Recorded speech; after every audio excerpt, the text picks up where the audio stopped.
أولئك الذين امتحن الله قلوبهم للتقوى لهم مغفرة وأجر عظيم। আবার সাহাবীদের পরীক্ষা আমি আল্লাহ নিয়েছি। أولئك الذين امتحن الله قلوبهم للتقوى, তাদের তাকওয়ার পরীক্ষা আমি আল্লাহ নিয়েছি। তারা পরীক্ষায় শতভাগ পাশ করার কারণে আমি আল্লাহ তাদেরকে পুরস্কার দিলাম, লাহুম মাগফিরাতুন ওয়া আজরুন আযীম।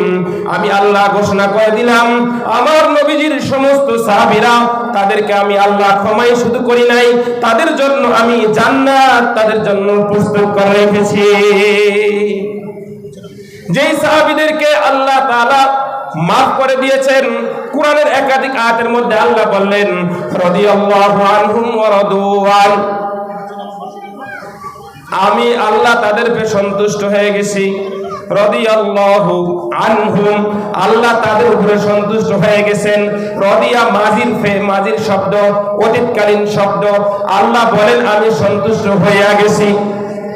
ওয়া রাদু আন, আর আমার পুরস্কারে আমার এই সাহাবীরা, নবীজির সাহাবীরা, তারাও সন্তুষ্ট হয়ে গেছে। আল্লাহ যার উপরে সন্তুষ্ট, আল্লাহ যাদেরকে দুনিয়াতে জান্নাতের সুসংবাদ দিলেন, আরে ভাই তুমি কে? তুমি সাহাবীদের ব্যাপারে কলম ধরার কে? এই সমাজের মধ্যে এক শ্রেণী এমন আছে যারা সাহাবা বিদ্বেষী, সাহাবাদেরকে মেয়ারে হক মনে করে না। মাঝে মধ্যে বক্তব্যের মধ্যে, মাঝে মধ্যে লিখনির মধ্যে এমন ভাবে লেখে বলে হয় ওই লোকটা সাহাবা বিদ্বেষী। মনে রাখবা ভাই, কোন দলের পূজা করো না, কোন দল করতে পারো, দলের অন্ধভক্ত হয়েও না। দলের অন্ধভক্ত হয়ে দুনিয়া থেকে তুমি ঈমান হারা হয়েও না। দল করো, যেটাই করো না কেন, তোমার স্বাধীনতা আছে। স্বাধীনতার নামে তুমি তোমার ঈমান হরণ করো না। চোখটা বন্ধ করে দেখো তোমার ঈমানের হালত কি হবে। যে সাহাবীদেরকে আল্লাহ জান্নাতের সুসংবাদ দিলেন, তুমি আর আমি কত বড় গুনাহগার। তুমি আর আমি দুনিয়াতে এমন কোন পাপ নাই, এমন কোন অন্যায় নাই যেগুলো করি না। আমার কোন ক্ষমতা আছে সাহাবীদের ব্যাপারে হাত তোলার, সাহাবীদের ব্যাপারে আঙ্গুল তোলার, সাহাবীদের ব্যাপারে কলম তোলার? তুমি কে, আমি কে? তাহলে উম্মতের দ্বিতীয় তবকার সেরা মানুষ হলেন সমস্ত সাহাবায়ে কেরাম।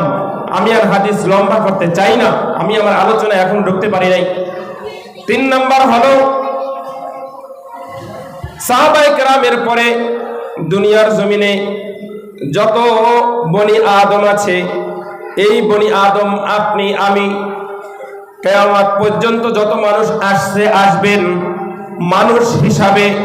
মানুষ হিসাবে আমরা ব্যক্তিগতভাবে এক একজন এক এক রকম হতে পারি, কিন্তু আমরা প্রতিনিয়ত গুনাহ করেছি, গুনাহ করতেছি এবং গুনাহ করব। এই হিসাবে আমরা তৃতীয় তবকার মানুষ। আমাদের যেরকম গুনাহও আছে, নেকও আছে, গুনাহও আছে, নেকও আছে। গুনাহ যেরকম করি, নেক আমলও আমাদের আছে।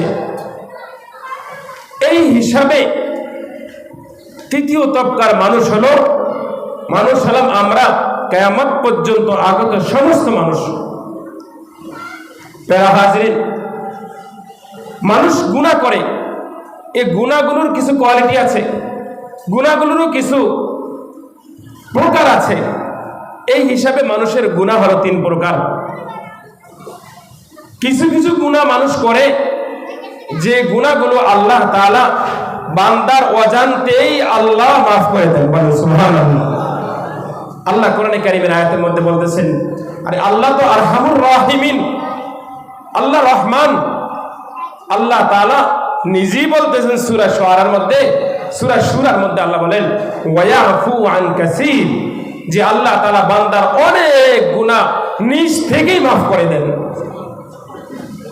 2 নাম্বার, এমন কিছু গুনাহ আছে যে গুনাহগুলো আল্লাহ বান্দার নেক আমলের মাধ্যমে মাফ করে দেন, নেক আমলের মাধ্যমে মাফ করেন। এইরকম অনেক আয়াত আছে কোরআনের মধ্যে, নবীজির অনেক হাদিসের হেকার আছে। কোরআনে কারীমের আয়াতের মধ্যে আল্লাহ তাআলা বলছেন এই কথাগুলো। সূরা মাআরিজ, সূরা তাহরিম, এরকম ভাবে অনেক সূরার মধ্যে আল্লাহ কথা বলছেন। সূরা